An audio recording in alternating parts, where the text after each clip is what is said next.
DTCP plot కొంటే land appreciation అనేది ఒక లాభం, శ్రీగంధం చెట్ల మీద వచ్చే ఆదాయం మరో లాభం. డబుల్ బెనిఫిట్ ఆఫర్ తో సిర్లసీమ 2. Commissioner of police Kothakota Srinivasareddy గారికి గౌరవ మాజీ మంత్రివర్యులు అలాగే గత ప్రభుత్వం పైన ఫోన్ ట్యాపింగ్ వ్యవహారంలో నా ఫోన్ కూడా సిరిసిల్ల పట్టణంలో నేను కేటీఆర్ గారికి రాజకీయ ప్రత్యర్థిని కాబట్టి అనేక సందర్భాల్లో కేటీఆర్ గారు కానివ్వండి, వారికి సంబంధించిన వ్యక్తులు కానివ్వండి, 2009వ సంవత్సరం నుంచి మొన్న జరిగిన ఎలక్షన్ల వరకు కూడా నన్ను వాళ్ళ పార్టీలోకి రావాలని చెప్పి చాలా సందర్భాల్లో ఒత్తిళ్లు తీసుకురావడం జరిగింది. దాంతోపాటు ఇవాళ ఫోన్ ట్యాపింగ్ వ్యవహారం ఇవాళ రాజకీయ ప్రత్యర్థులపై ఉపయోగించిందని చెప్పి తేట తెల్లమైపోయిన తర్వాత అనేకమైన కథనాలు టీవీలలో కానీ పేపర్లలో కానీ కాంప్లైంట్లను కానీ చూసిన తర్వాత పలు సందర్భాల్లో నాతో నా యొక్క కాన్స్టిట్యున్సీకి సంబంధించిన వ్యక్తులతో నేను మాట్లాడుతున్న సందర్భాల్లో అది వారి పార్టీకి సంబంధించిన నాయకులు కావచ్చు, స్థానిక నాయకులు, నా పార్టీకి చెందిన స్థానిక నాయకులతో కూడా మాట్లాడుతున్న సందర్భాల్లో వాళ్ళు చాలా భయంగా మాట్లాడేవాళ్ళు. మా ఫోన్ ట్యాపులో ఉందన్నా, మీతో మాట్లాడితే మాకు ఇబ్బంది, ఎందుకంటే వాళ్ళు నాకు 2023వ సంవత్సరంలో అనేక మంది వీరి యొక్క పాలనకు విసిగి వేసారి మేము పార్టీలో జాయిన్ అవుతాం, మీతో కలిసి పని చేస్తామని ఇవాళ మాట్లాడిన వాళ్ళు మళ్ళీ 2 రోజులు మాట్లాడకపోయేవాళ్ళు. సందర్భం ఏంటంటే, అన్న మా ఫోన్ ట్యాపింగ్లో ఉన్నట్టుంది, ఇన్ఫర్మేషన్ తెలిసి మమ్మల్ని కేటీఆర్ గారు పిలిపించుకున్నారు, కేటీఆర్ గారు ఫోన్లో మాట్లాడారు, మాకు కొంతమంది అధికారులు మీరు కేకే మహేందర్తో టచ్లోకి ఎందుకు వెళ్తున్నారని చెప్పి అడుగుతున్నారన్న, అందుకనే మాకు భయంగా ఉంది, మేము రావడానికి కూడా సిద్ధంగా లేవని చెప్పి చెప్పిన సందర్భాలు అనేకం ఉన్నాయి.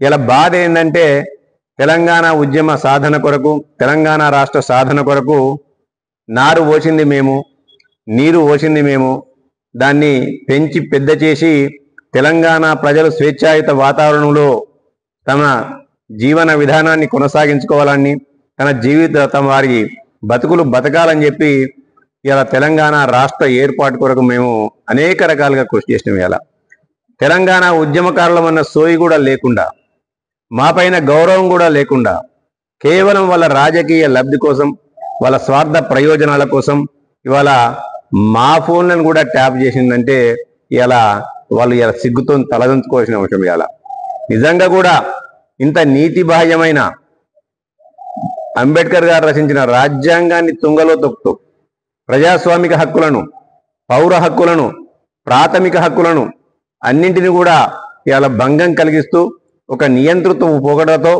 రాచరిక పరిపాలన కొనసాగించి ఇవాళ చట్టాలకన్నింటి కూడా తూట్లు పొడిచిన వైనాన్ని చూసినట్టయితే ఈ సమాజం సిగ్గుతో తలదించుకోగల.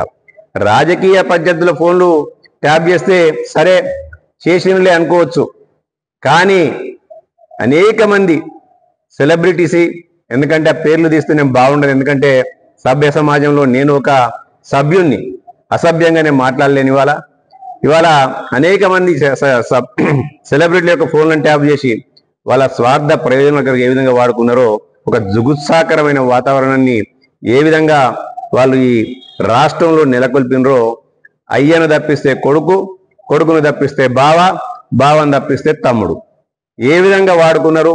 ఇవాళ ఇండస్ట్రియలిస్ట్ ఫోన్లను ఏ విధంగా వాడుకొని బ్లాక్మెయిల్ చేసినారు, ఇక్కడ ఉన్న నగల వ్యాపారాలను ఏ విధంగా వాడుకొని వ్యాపారం చేసినారు. ఇవాళ రిమాండ్ రిపోర్ట్లను చూసినట్టయితే ఏ విధంగా ఫోన్ ట్యాపుల ద్వారా డబ్బులు తీసుకొని లెక్కలు చూపించకుండా అధికారులు కూడా కూడబెట్టుకున్న వైనాన్ని కూడా మనం చూస్తున్నాం. ఇవన్నీ చూసిన తర్వాత నాకు అనిపించింది, ఎందుకంటే సిరిసిల్ల పట్టణంలో ఒక వార్ రూమ్ కూడా బయటపడ్డది ఇవాళ అనధికారికంగా. ఇవాళ పోలీసు ఎస్పీ కార్యాలయాల్లో ఉండాల్సిన ఏదైతే టెర్రరిస్టులకు అగెనిస్ట్గా ఉపయోగించాల్సిన చట్టాలను, ఇలా నక్సలైట్లకు వ్యతిరేకంగా ఇవాళ ఉపయోగించిన చట్టాలను, వాటన్నింటిని కూడా వాటికి కావాల్సిన పరిమితులను కూడా తీసుకోకుండా, ఇవాళ అటువంటి పరిమితులను తీసుకోకుండా వాళ్ళు ఇష్టారాజ్యంగా ప్రైవేటుగా ఒక ప్రైవేటు సైన్యాన్ని నిలుపుకొని, ఒక ప్రైవేటు ఆఫీసులను నెలకొల్పుకొని వాళ్ళకి ఇష్టం ఉన్న వాళ్ళ నంబర్లను ఇబ్బడి ముబ్బడిగా ఫోన్ ట్యాపింగ్ చేసి ఇవాళ మా రాజకీయ కదలికలనే కాకుండా ఇండస్ట్రియలిస్టుల యొక్క వ్యక్తిగత కదలికలను, సెలబ్రిటీస్ల యొక్క వ్యక్తిగత కదలికలను కూడా వాళ్ళ స్వార్థ ప్రయోజనాలకు ఏ విధంగా వాడుకున్నారో ఇవాళ సమాజం అంతా కూడా గమనిస్తుంది. ఏదైతే తెలంగాణ సమాజం వస్తే, తెలంగాణ రాష్ట్రం వస్తే, తెలంగాణ రాష్ట్రంలో ఒక స్వేచ్ఛాయుత వాతావరణంలో ప్రజలు జీవిస్తారనుకున్నాం. ప్రజలు కోరుకున్నది స్వేచ్ఛా స్వాతంత్రాలను. ఆ స్వేచ్ఛా స్వాతంత్రాలను ఇలా ప్రజల జీవన విధానం నుంచి తొలగించి తమ స్వార్థ ప్రయోజనాల కొరకు గత ప్రభుత్వం ఏ విధంగా ఉపయోగించుందో తెలుసుకోవాలని ప్రజలందరూ కూడా కోరుకుంటారు. కాబట్టి ఇటువంటి ఏదైతే ప్రజాస్వామ్య వ్యతిరేకమైన పరిపాలన వీళ్ళు కొనసాగిస్తూ, చట్ట వ్యతిరేకమైన కార్యకలాపాలను వీళ్ళు కొనసాగిస్తూ, చట్టానికి తూట్లు దోచే విధంగా ఇండియన్ టెలిగ్రాఫిక్ యాక్ట్ను ఆర్టికల్ 21 ప్రకారము భారత ప్రజలకు ఇచ్చిన ప్రైవసీని ఇవాళ వీటన్నింటిని కూడా సుప్రీంకోర్టు కూడా అనేకమైన సందర్భాల్లో చెప్పింది. ఇవాళ ఒక ఫోన్ ట్యాపింగ్ చేయడం అంటే చట్టపరంగా అనుమతులను తీసుకున్న తర్వాతనే ఫోన్ ట్యాపింగ్ చేయాలని చెప్పింది. ఇవాళ అది కూడా భారతదేశ వ్యతిరేక కార్యకలాపాలు పాల్పడుతున్నప్పుడు ఇలా ఎక్స్ట్రీమిస్టుల పైన కానీ టెర్రరిస్టుల పైన కానీ తీసుకోవాల్సిన పరిమితులను కాదని చెప్పి సామాన్య ప్రజలపైన, రాజకీయ నాయకులపైన ఇటువంటి ప్రయోగాలు చేయడం చట్టానికి వ్యతిరేకం. ఇది తీవ్రంగా మేము దీన్ని ఖండిస్తున్నాం, గ్రహిస్తున్నాం. దీనిపైన చట్టపరమైన చర్యలు తీసుకున్నాం. ఎందుకంటే సిరిసిల్లలో ఒక వార్ రూమ్ ఏర్పాటు చేసిందంటే నాకు గట్టిగా నమ్మకం, ఎందుకంటే రాజకీయ ప్రత్యర్థి నేనే కాబట్టి నా ఫోన్ను ట్యాప్ చేసి నా యొక్క రాజకీయ కదలికలను కానివ్వండి, నాకు సంబంధించిన వ్యక్తులపైన కానివ్వండి, నాకు మద్దతు ఇస్తున్న వ్యక్తుల యొక్క ఫోన్లను కానించి ఎప్పటికప్పుడు వాళ్ళ కనుసన్నల్లో ఉంచుకొని నా యొక్క కదలికలను ఎప్పటికప్పుడు అడ్డుకట్ట వేస్తూ ఇవాళ తన రాజకీయ లబ్ధికి ఉపయోగించుకుంటే సిరిసిల్లలో ఒక వార్ రూమ్ ఏర్పాటు చేసిందంటే నాకు గట్టిగా నమ్మకం, ఎందుకంటే రాజకీయ ప్రత్యర్థి నేనే కాబట్టి నా ఫోన్ను ట్యాప్ చేసి నా యొక్క రాజకీయ కదలికలను కానివ్వండి, నాకు సంబంధించిన వ్యక్తులపైన కానివ్వండి, నాకు మద్దతు ఇస్తున్న వ్యక్తుల యొక్క ఫోన్లను కానించి ఎప్పటికప్పుడు వాళ్ళ కనుసన్నల్లో ఉంచుకొని నా యొక్క